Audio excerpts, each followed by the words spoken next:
I want to welcome everyone to my webinar today. Before we get into it, let me just give you a brief introduction about who I am. My name is Gary Wagner. I'm the owner of 800biz.com and Ninja Marketing Dojo. Uh, I have been in the online marketing space for 13 years now. So uh, we really focus on helping businesses develop an online marketing presence that helps them stand out above the competition and drive more traffic. So that's what we're going to talk about. But first of all, I'd like to go over a little bit just what my ninja marketing concept is. And it's not a phrase that I invented, but I've adopted it because number one, I'm an old martial artist and I like the martial art aspect of my life. But really, a ninja was a master of a lot of disciplines, not just one. They weren't just masters of karate or weapons or jujitsu or whatever it was, but they were a master of many. Ninja marketing is the same way. It's not just about a website or search engine optimization or social media, but you have to have all three. You have to combine all three of those in the right proportion to have an effective online marketing presence. Now, the other thing about ninjas is they were adaptable to every situation. They didn't go into one situation and go, well, when we were in this little situation, we used this tactic, so it should work again. No, they adapted every situation to the current surroundings, environment, to what was happening. With Ninja Marketing, we teach a customized approach that's specifically designed to fit your business needs. So it's not about a one-size-fits-all solution. What works for a plumber doesn't work for a retail shop, doesn't work for a karate school. We teach a very specifically designed approach that fits the business's needs.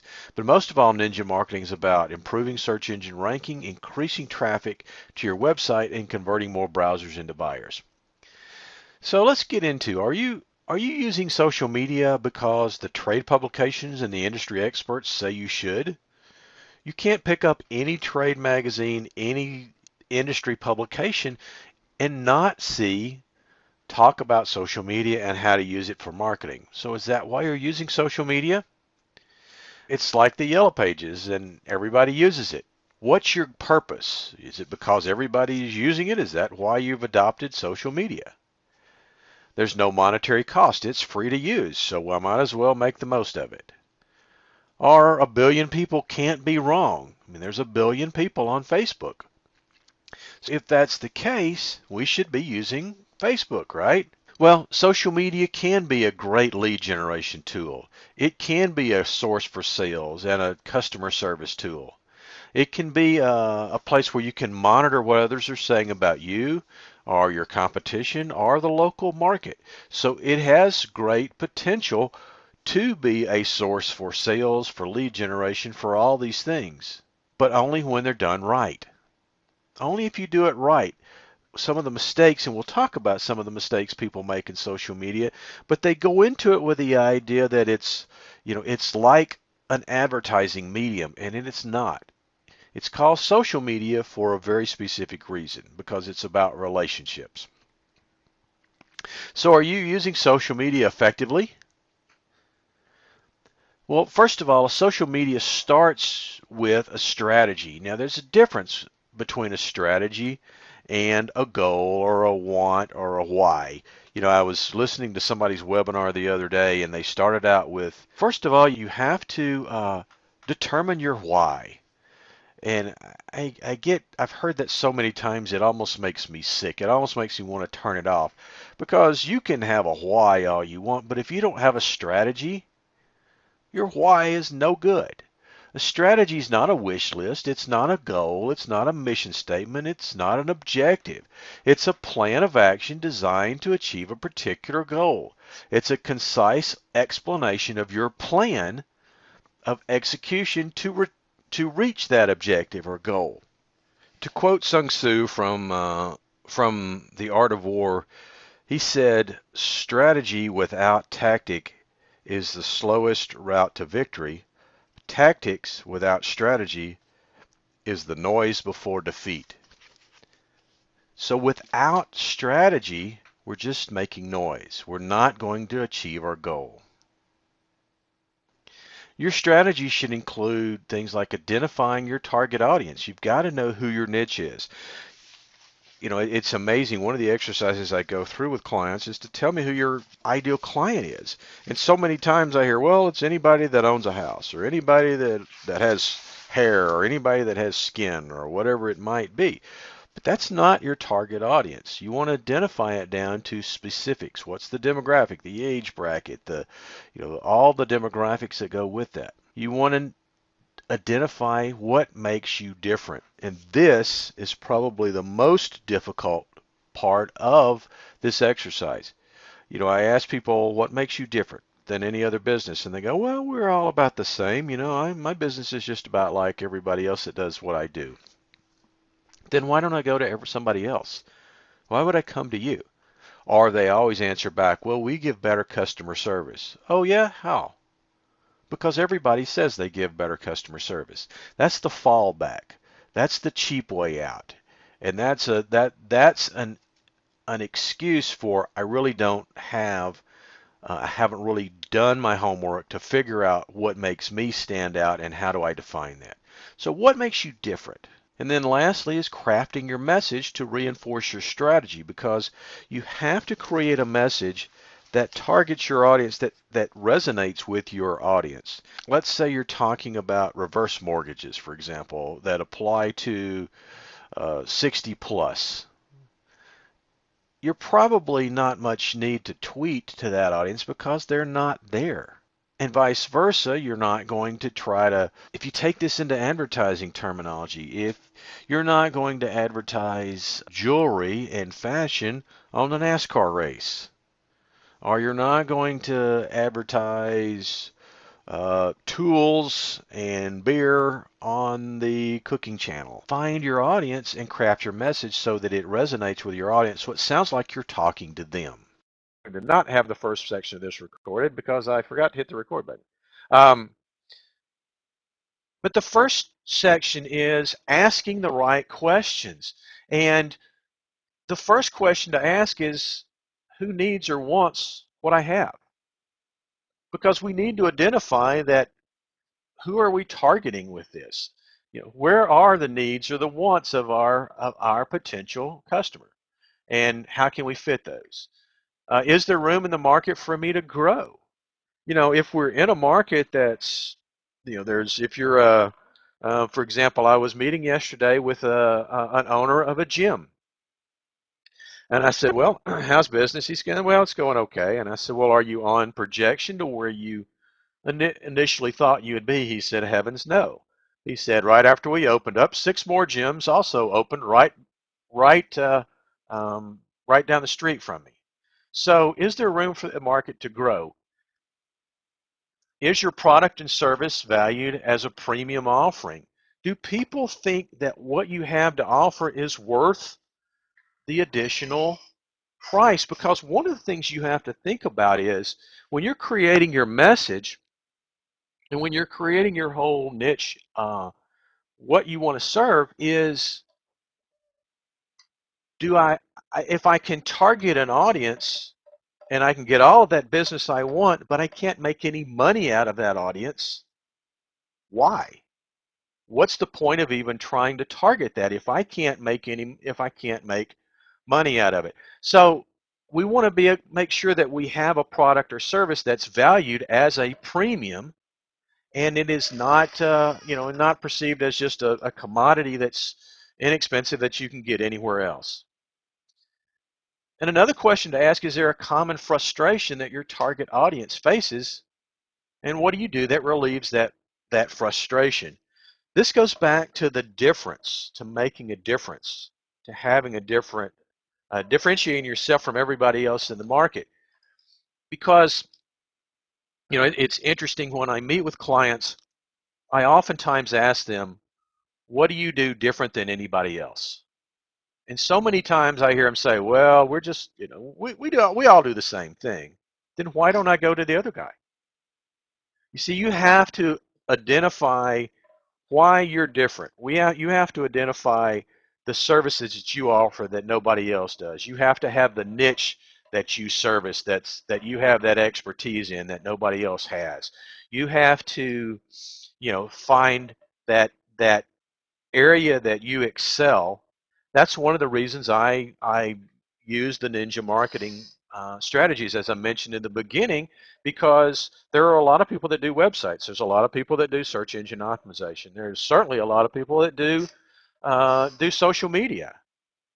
But the reason I got involved with social media was because I felt like it was a an important component, and you have to mesh all three together. You have to mesh social media, website, and search engine optimization together, or you're just another one out there in the crowd.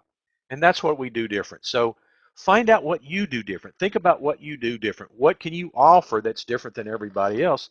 And then utilize that in your message. You have to look at the demographics and see who is your audience. What's the gender, the age range, the marital status, the income range. Who are their employers? Is there a common industry?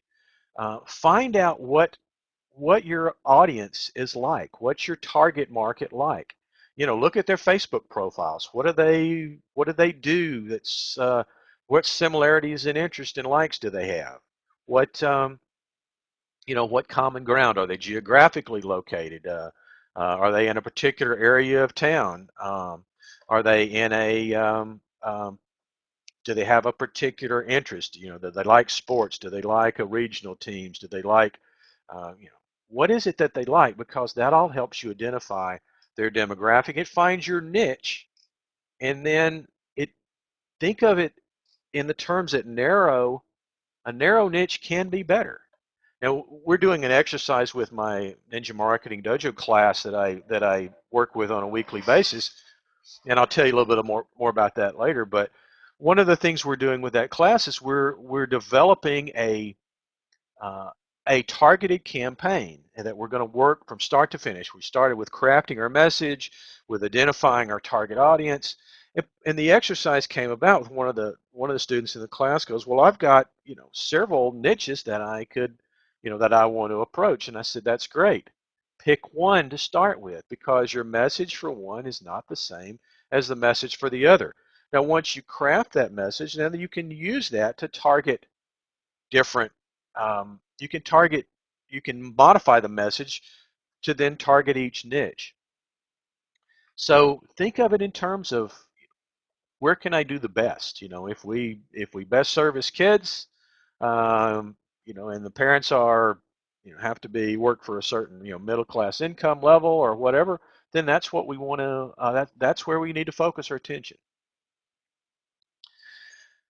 The next section is to identify. The next part is identifying the communication channels, and this is really in reference to social media, because this is you'll see here some facts and figures, and it really just kind of gives you a breakdown of how people are using some of the social media sites.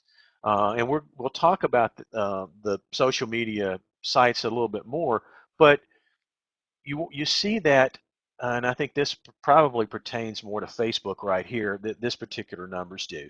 But as a general rule, you'll see that you've got a wide assortment of income ranges, and male, female, and each social media has its own special demographics. For example, Pinterest, which is fairly new. Some of you may or may not have used Pinterest, but Pinterest is typically a visual medium, and it's mostly occupied by females, because they like to share the recipes, the fashions, the household tips, and those types of things.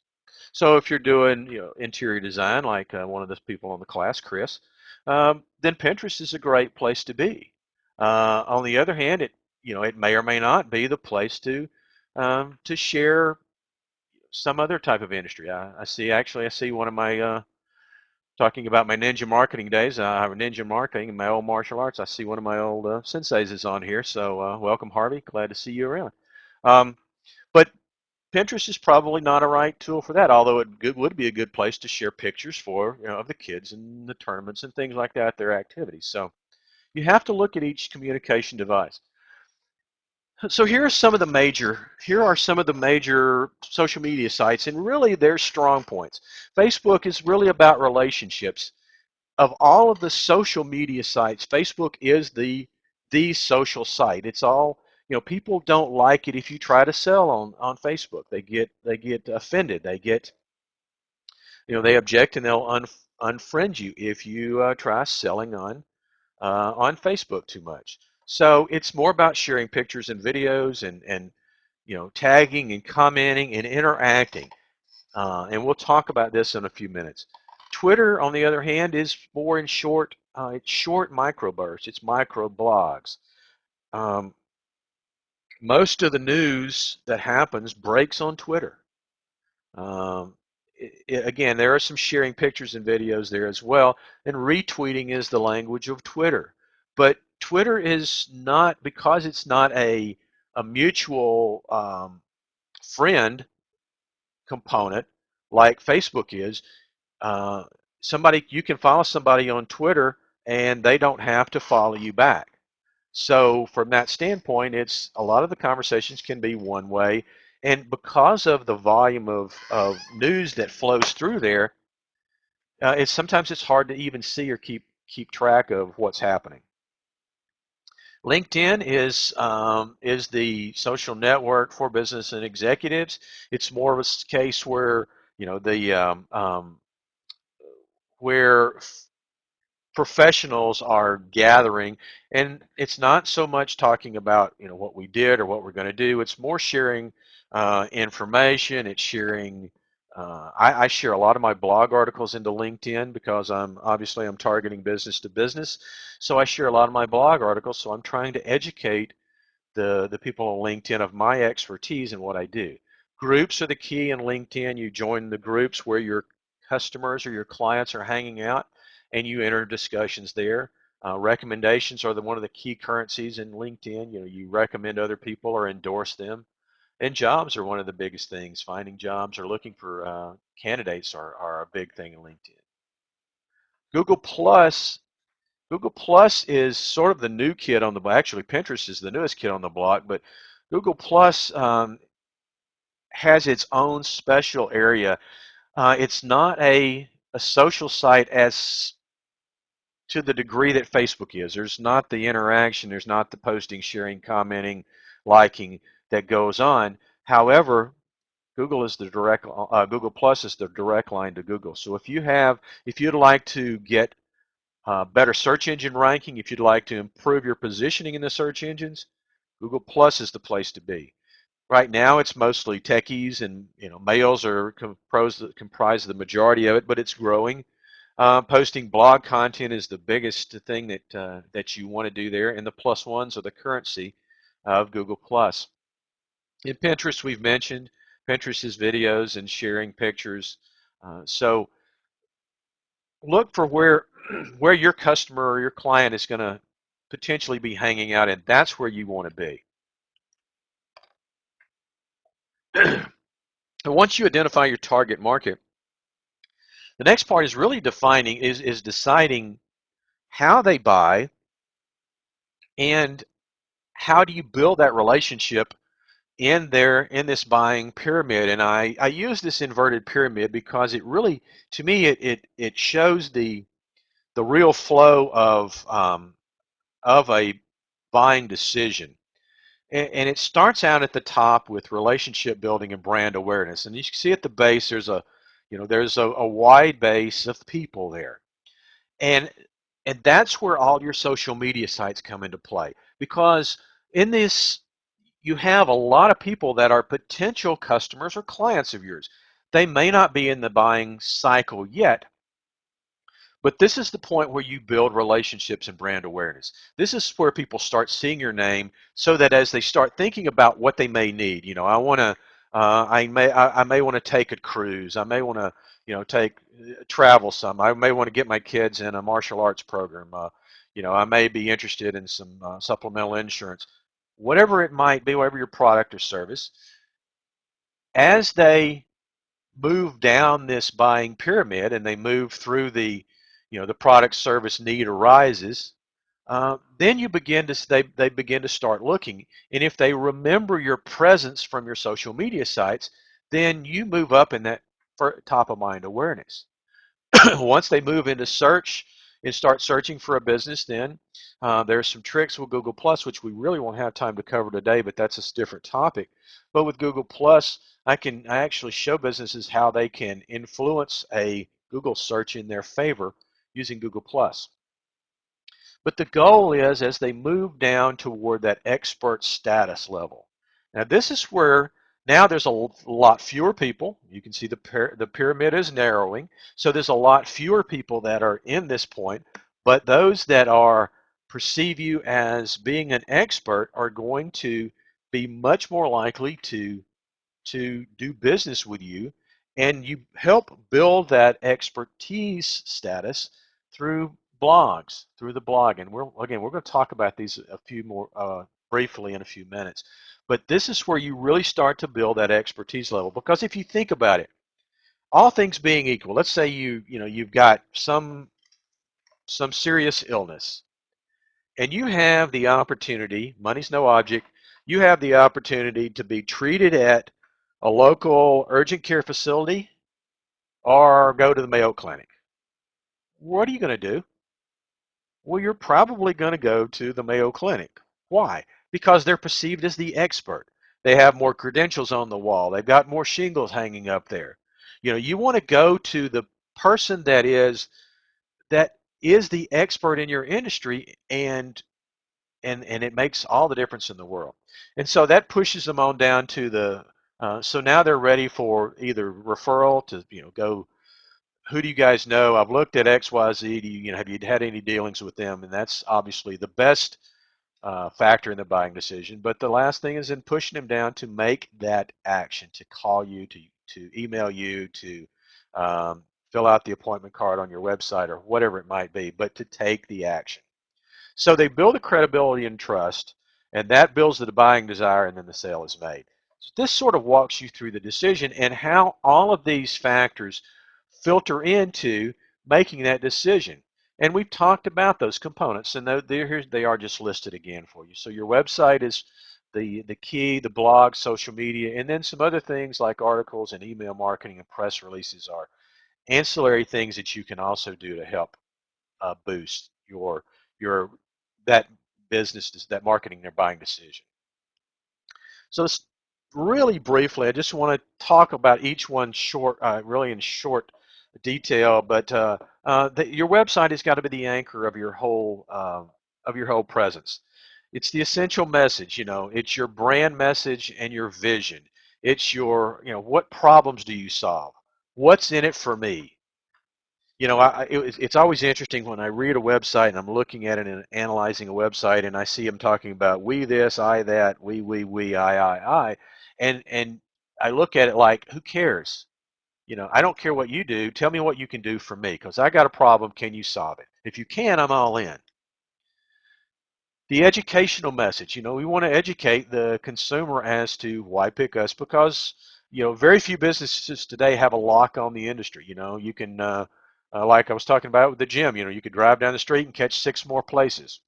um, where what makes you different. You want to define your products and services. And this always sounds funny, but until people, when I first tell them, but when you're defining your list of products and services, you don't say, we offer, we offer martial arts classes for kids and adults. Okay, well, but does that include self-defense? And well, obviously it does. Sure it does.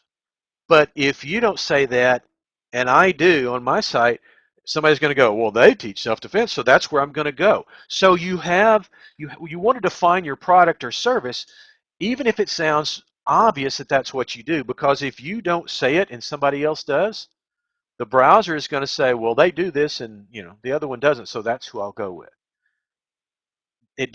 You don't think about it in that terms, but you want to make sure you spell out everything that you do. And then your credibility and your reliability. Do you do what you say, and are you, reliable? Are you credible? Are you exceeding expectation with, and are you telling people through your testimonials and through customer reviews and things like that that this is what we do? The last is the call to action. It's always amazing to me when I look at somebody's website and I see something on there and I go, well, how do I contact you? And then I got to dig around and find you, find where how to get to you. And if I can't find that, if I don't have that call to action on the home page, why? I'll go to the next one where I can easily find it. Don't make somebody hunt. Tell them what you want them to do. You want us to call. You want them to call. You want them to email, to fill out a form, schedule an appointment, whatever it may be. The next piece of that component is the blog. Now, this gets tricky for some people because a lot of people it's time consuming. I don't have time to blog. I don't know what to write about. But the blog is your educator. This is your chance to educate people on what's happening, what's currently happening in your industry. It's the time for you to demonstrate your expertise status. And you remember we talked about experts a little while ago. Experts are attractors. We're attracting to the number one guy in our field, in the field we're looking for. Experts are givers. They're willing to. On my blog, I write tons of stuff. I do webinars. I do seminars. I give away a ton of information. Why? Because the more I give away, the more I'm perceived as the expert, the more people get to know who I am and trust. And when they're ready for somebody to contract with somebody to do SEO, website, social media, I'm top of mind because I've given them a ton of information. And then experts are empathizers. The expert is one that understands you've got a problem, and we're going to try to help you find the best solution that we can offer you for that. So we want to reach that expert status, and the blog is the way to do that. And my preference is WordPress. I love the WordPress platform. If you can write an email, basically you can write a blog. A blog doesn't have to be a War and Peace dissertation. Um, it just needs to be it can be short and sweet. It can be a paragraph or two, but things you can cover. What big problem do you solve? You know, what does your customer or your client need? What one word best describes your brand and why? I mean, those are things that are topics for blog articles. What's your vision and what outcome do you consistently want to deliver? So these are things that your blog should be able to convey to anyone that visits your site. The other cool part about the blog is they make excellent food for social media. I love to write blog articles that are 5 things you need to know about, 10 things I wish my customers knew, um, you know, 5 trends in. And then that gives me 5 days worth of content for my social media sites. So the blog to me is a huge, huge component. Let's move into social media now. And these are some, social media is obviously a hot topic. You can't pick up any trade publication. You can't go anywhere without seeing. Like us on Facebook, follow us on. Um, you know, you got to be in social media sites. But the problem is there are a lot of mistakes that people make, and the number one mistake that people make, and they're beginning to catch on, but they still try to make a lot of that selling your product or service. It's I tell the story of the friend request I got once on Facebook, and the friend request said I'm a mutual friend of so and so, and I'd love to build a relationship with you. And I thought, cool, this guy gets the concept that it's about building relationships. And then the next sentence on there said, and I hope that maybe one day I can make you an excellent customer of mine too. And I went, and you had me, and you immediately shot yourself in the foot because I then went and looked at his Facebook page and saw that it said, you know, we do 20% off this week on house cleaning, 30% off of window cleaning, 20% off of this next week.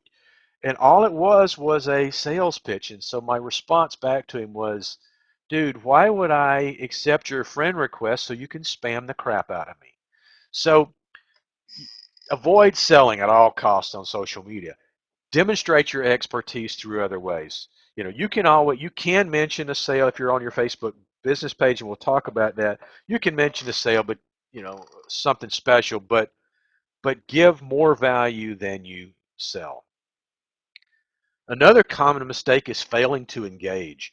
I look at I don't know how many times I hear people say, "Well, I'm on Facebook," and I was recently looking at someone's Facebook page and adding them to a group that I'm part of, and adding them to the group's page, and I'm looking at it. They haven't had anything on their Facebook in 2 years, so obviously lurking, voyeurs and lurkers and those people sitting in the background are not going to have much of a presence.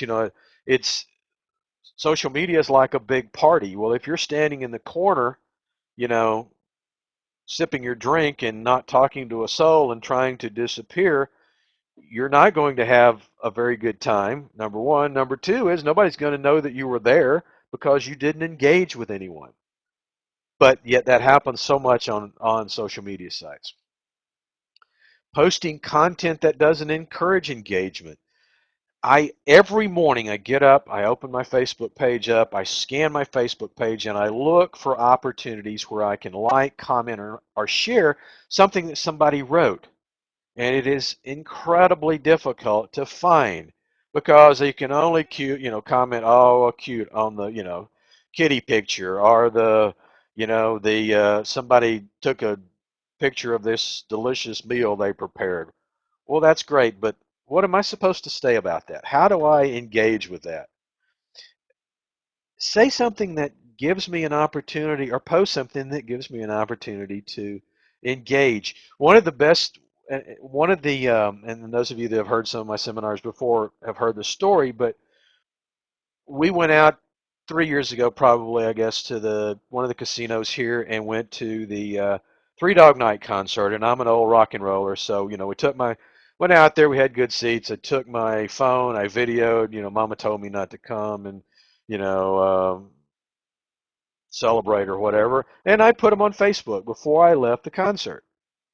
And by the time I got home, I had about 20 comments from folks that had seen it and engaged. Now, did it have anything to do with business? No. It was more of an insight into who I am, but it also got people to talking, it got people to engaging, to see, a little bit of an insight as to what I'm all about. And we always like to do business with people we know, like, and trust. And so you build that trust and credibility ability factor um, when you can create engagement. Failing to monitor activity is another social media mistake. I was looking at somebody's social media page recently, and I saw that somebody had put a negative comment on their business page. Somebody had said, I tried this sales training program years ago, and it didn't really work, and the techniques are old and dated. Well, the guy hadn't even addressed it. He hadn't even addressed it or deleted it. And by failing to monitor, now that's one thing with reviews where it's a public review like Yelp or Google or something like that, where you can't take that off, but you can address it. But on your own Facebook page, it's time to monitor that so that you know when somebody says something about you. Inconsistency is another mistake. People get on Facebook and they post something for 3 or 4 days, and then you don't see them for a month. People forget. They're not, oh yeah, I remember that guy. If you're looking to build a relationship and build that top of mind awareness, you need to have a consistent presence on social media.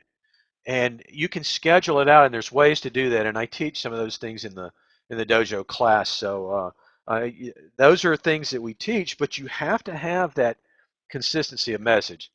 And then the last one is using the easy channel instead of the right channel. Now maybe maybe your target audience is on Twitter, but you're on Facebook because it's easy and I can do Facebook easy and I don't want to monitor the Twitter thing. Well, but if your customer's not there, it doesn't make a lot of sense to be in the wrong channel. Sort of like watching, sort of like the concept of advertising. I mean, you don't see any, you don't see any ads for fashion or perfume or whatever on NASCAR. Likewise, you don't see the beer commercials and the sports commercials and all those kind of things on the food channels or the, house and garden channels. So tune in the right channel if you want where your audience is watching. Facebook, let's talk about that for just a second because that is the most popular. And for most businesses, this is the social media to start with. Now, again, there are some exceptions, but this is the social media where you probably want to start. Is it a good place to sell? Is it a good place to advertise? No, it's not. It's about relationship building, personal branding, referral sources, and lead generation. You have, for a lot of businesses and for a lot of people on here, we sort of are the face of our business. So we have our personal page, we have our business page. In my case, I have both, and because I'm the face of 800 Biz and Ninja Marketing, then I'm synonymous with both. So I have to, I use both pages. I use my personal page and I use my business page, but I post different stuff on each one. I don't post a lot of my business related things on my Ninja Marketing page. I want to use that for relationship, for personal, for who I am, for getting to know, what I do and what things are important to me. So it's about personal engagement. It's about sharing information that people will find interesting and that they'll engage with. We've already talked about no selling. It's really about developing the know, like, and trust factor, and referring is much easier with the high visibility and name recognition that you have. So I want people to know, and I meet people all the time and they go, yeah, I see you everywhere. Good, I'm doing my job. Because I want people to recognize my name and I want them to know that I bring, valuable stuff. Now, I will advertise from time to time. I'll post my seminar or something on there. But if I see an article on, something that's happening in Facebook that security-wise people need to know, I'll post that. I'll post interesting articles. I'll post tips or ideas or but as far as I'm having a bologna sandwich for lunch, no, that's not. I mean, who cares? And I don't want to water down my presence with a lot of frivolous stuff that, you know, that that people don't really want to see. The exception is I will post pictures of my granddaughter from time to time because she's cute and adorable and. But again, that's part of who I am. So, and that usually gets oohs and ahs. So. But it's a big party. Relax and get to know the people that are on your personal page. Your business page, on the other hand, there are some differences, and your business page has no limit to the people that can like your page. There's no mutual friend requirement, so I can like any page that I want. You don't have to like me back. In fact, you don't like people with your business page can't like individuals. So that's part of the difference, and it's also part of the challenge in how you grow people. How do you grow your audience on your business page? It does have analytics available. They're called Facebook Insights, custom apps that are available to do certain things like my blog automatically feeds to Facebook, and you can do contests and things like that. There's minimal privacy controls with your business page, and you can to me, the biggest plus for your business Facebook page is you can schedule your status updates. So I have status updates right now scheduled out for the next probably week, so that I don't have to. Now that doesn't mean I won't go on there. That means I'll post a content piece and then I'll go follow up and see what other people have said about it, or if they had questions or comments on it, if they've interacted with it. I'll post, that kind of thing. But I have the consistent message that's going to go out on a daily basis. So what's the difference in posting on the business and personal pages? For your personal page, you want to post insights to you personally. What's important to you? What's inspirational? What's general interest or educational? Tips and tricks, and again, no sales. On your business page, you want to post insights into the company. So what's happening at your business? What's new, changing, different? What are you focusing on this month? Any tips or tricks that you might want. Videos are great. Images and photos are fabulous to post on there. People love that kind of stuff. Industry education, what's happening in your industry. Recognition and referrals.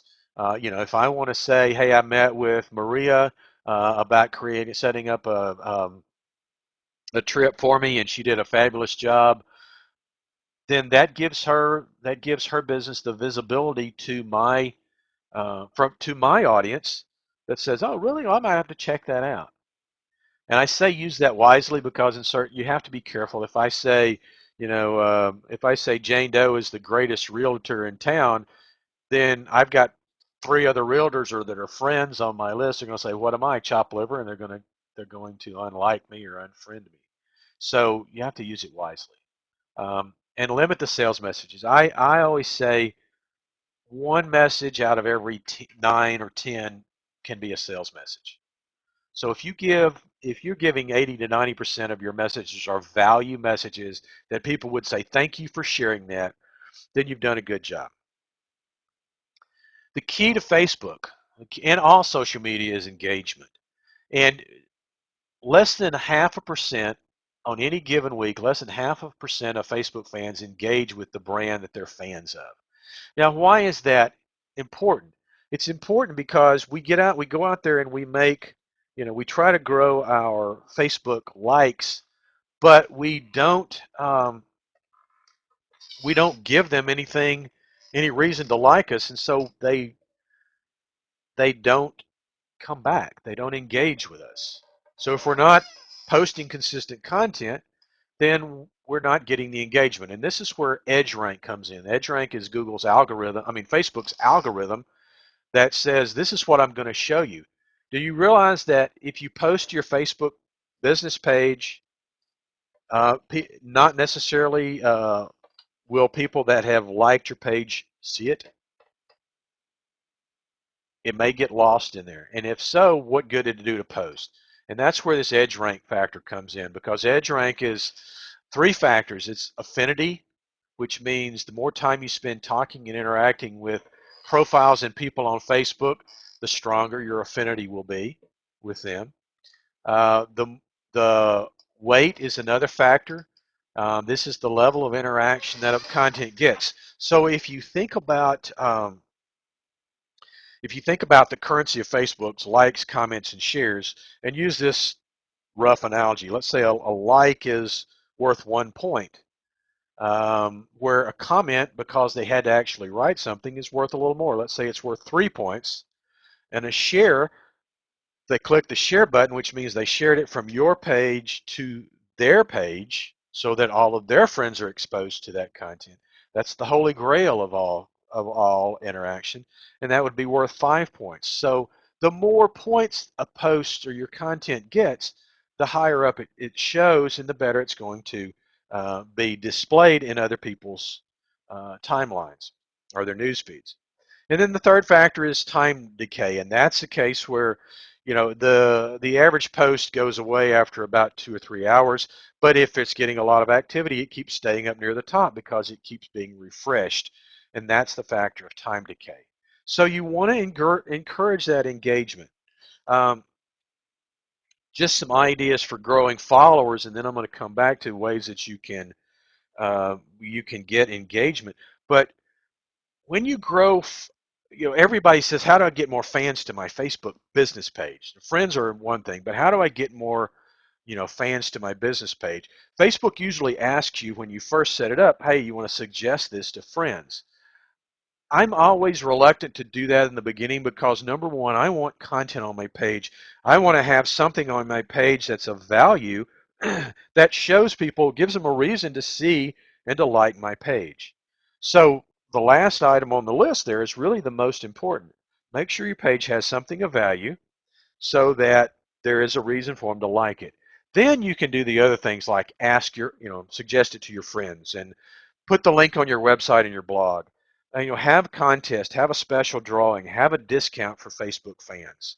Um, ask for ask people to share it. If you write a post and you want them to share it, ask them, hey, if you like this, share this with your friends.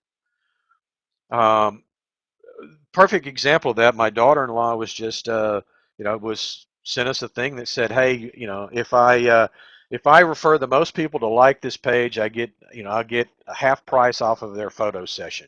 And so, would you go like it for me? It's a great idea, and so we did. And sure enough, she won the half price photo session for her family. And so, but there was something in it for her to encourage the shares. So be creative with how you can get people to like your page.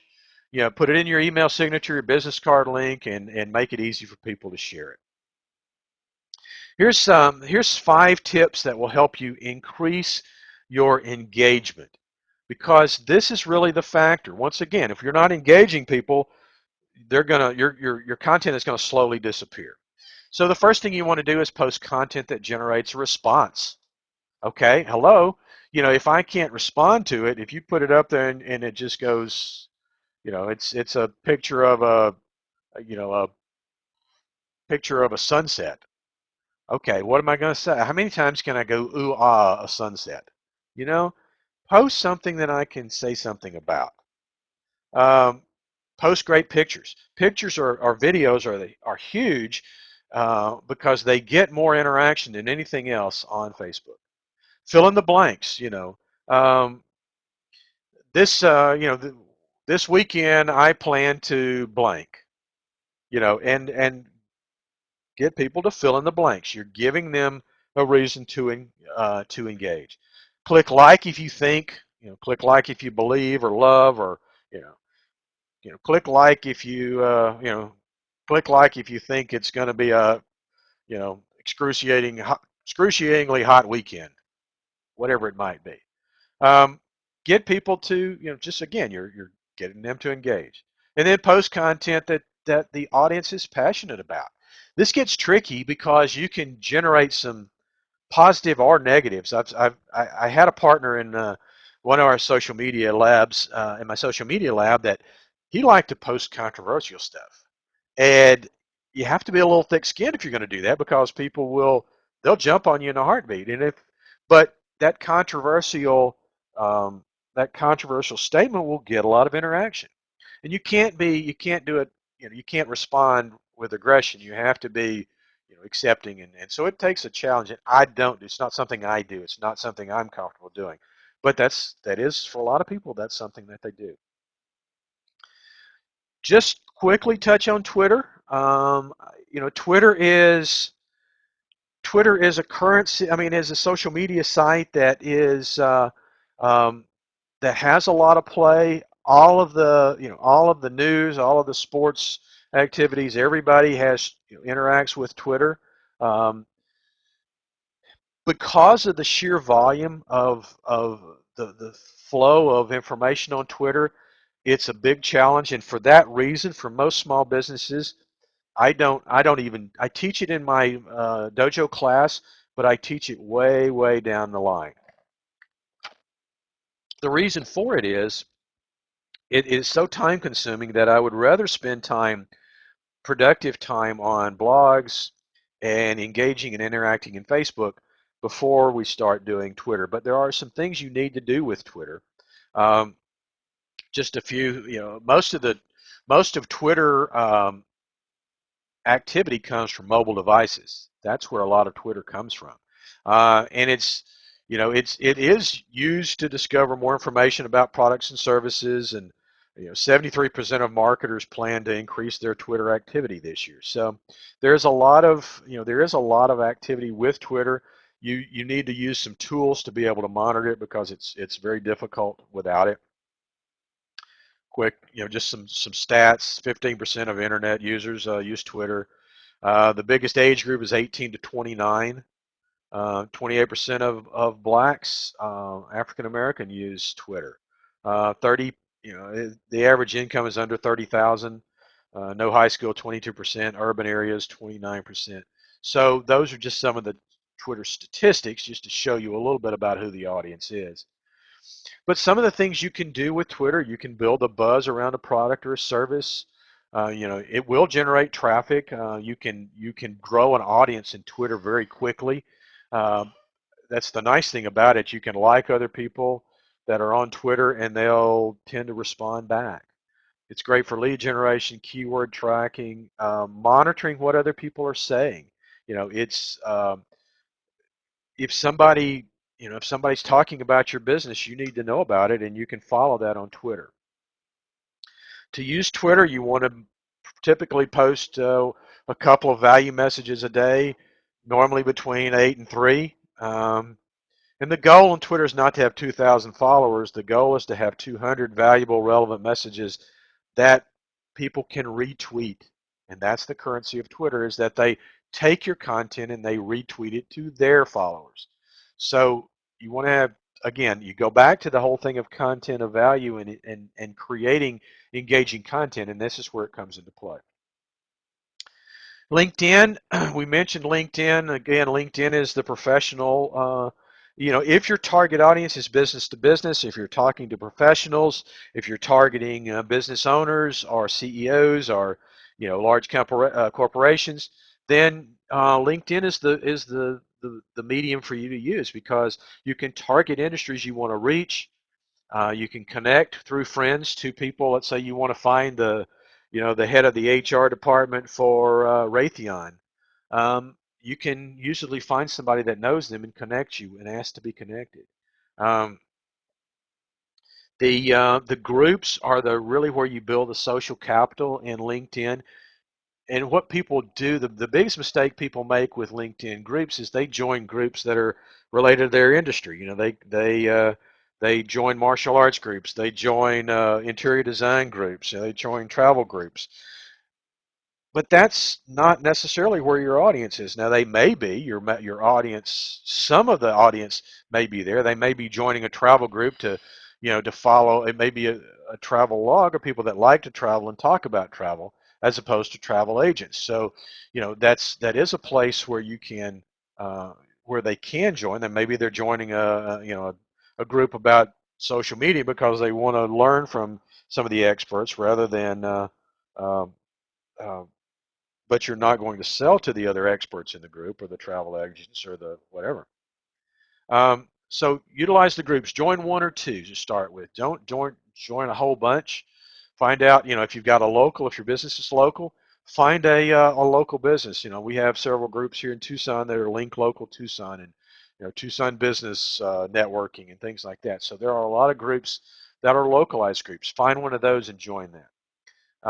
Finding jobs and employees is a great place, and recommending people you do business with or trust in LinkedIn is another huge value, because I always get amused at the people that send me a request that says, "Hey, would you recommend me on LinkedIn?" Well, duh. I mean, yeah, I might, but what's in it for me? And first of all, the best way to do that is to write a recommendation for me. If you write me a recommendation, I'm obligated. I feel a sense of reciprocation to have to, write one back for you. So the best way to get recommendations is to write them first, because when you do, LinkedIn sends them a thing that says, "Hey, you've got a recommendation. Do you want to approve it?" Yeah. Don't you want to write them one back? Sure. I guess I should. So that's one of the things with LinkedIn. So, sort of wrap things up, I know I've covered a lot of information. I will have the recording of this up probably later this evening. It takes a few hours for it to compile, and then for me and I've got class this afternoon. So, once I get that done, I'll get this posted back up. I'll send you an email to let you know that that is up, so you can go listen to the replay. And I also have a note that I'll give you. But kind of wrap things up, your plan, your social media plan begins with identifying your audience, picking the right channel, designing the message that fits your audience, to monitor and engage. And again, there's a lot of tools and tricks that help you do that. And most importantly, though, is to be genuine and to provide value, because without the value component, without the genuine piece of it, you're just making noise and nobody is going to hear you. It's kind of like, again, goes back to the Sun Tzu statement. You know, the uh, tactic without strategy is noise before battle. So that's um, that gives you a little bit about it. And just briefly before I wrap things up, let me give you a little bit of information about the Ninja Marketing Dojo and what I do. The Ninja Marketing Dojo is a webinar-based training. Actually, we have a live and a webinar-based training. We help you master all the basics of building the skills that you need to market yourself online. And I created this. I call it the Dojo class, Harvey. We appreciate that because I learned from my martial arts, my years and years of martial arts. You don't start out by teaching the black belt level stuff. You have to start by learning the basics. You learn the basics of punch. You learn a basic kick. You learn a basic stance, and you build on that and you repeat that over and over and over and over and over again until you master it, and then you add the next skill and the next skill and the next skill. And what we do with the dojo is very similar in that we take this whole concept and we start building with the basics, and we make sure you understand what you need, and we build on each component of um, as I mentioned earlier. I don't even cover Twitter until way later down in my class schedule because I want you to focus on the basics. I want you to focus on getting your local presence done. I want you to focus on the keyword research so you know who to talk to. Google Plus, because that's going to be your direct route to getting you more traffic from the search engines. Um, and then we build on it from there. So this is sort of the program that we have to offer. The NinjaMarketingDojo.com is the website on that, and I do a live class, I do a streaming video, and then I have the recording of the class.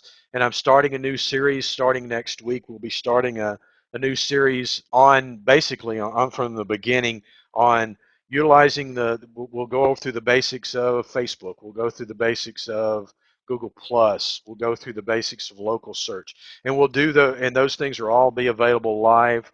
Um, either live or through webinar based, and they'll be recorded. I've got tons and tons of material that are available to members of the dojo. I've got everything that's available, everything that I do, whether it be a live class, whether it be a recording, whether it be a webinar. All of my dojo students have access to that through the member section of this. So if you would like we do this for $50 a month. Um, you get access to everything. You can tune into one webinar or all of them. You have access to the other thing that's great about the dojo is as we grow this, it's creating a huge community, because one of the things that we're finding is as one of the things you need to do to grow your online marketing presence and your search engine optimization. One of the things you need to do is you need to have generate content, and then you need to have that content shared by other people. Well, how do you get that done? Well, part of what the dojo does is it encourages, we make it available where people post in on our Facebook group or our community page, and everybody in the group then knows to go out and share that. So my goal, my plan is to grow that group membership, so that as you create content, let's say you create a blog article and you share that article, you create a new video in YouTube and you share that video in there, it'll get shared by 50, 100, 1,000 people, making a huge dent in making your site much more attractive to search engines and taking in that link popularity that Google loves. So if you're interested, you can check out the Ninja Marketing Dojo. You can sign up there and become a member, and we'd love to have you. And I'm always available for questions. If anybody has any questions, you can type them in the chat box on the left there, and I'll be glad to answer any questions that you might have. Once again, I want to thank everybody for coming today. I'm doing more and more of these webinars, so I'll keep you informed as to the different topics we do. Probably the next topic is going to be around Google Plus, because that's gotten to be again, to me, it's a critical component.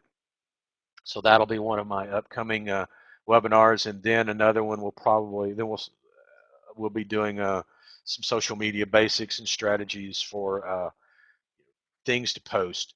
Um, One other thing that I will do is if you go to the, let me switch over here and put it on the screen. Um,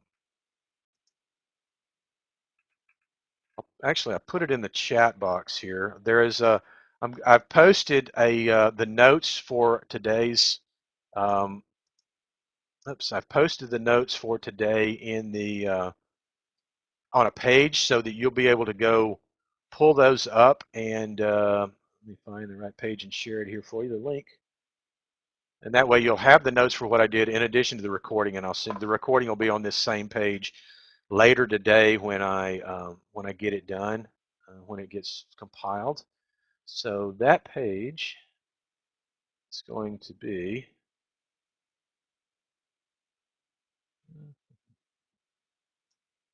go here.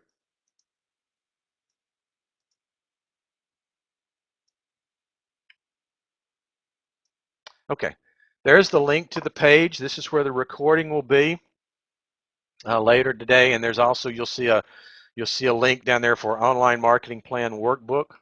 That's that covers a lot of what I covered today. It was a previous webinar that I did live, but it has a lot of what I covered plus some things I didn't. So feel free to download that. Actually, this is the workbook, so it's a lot of questions on to help you identify your target market.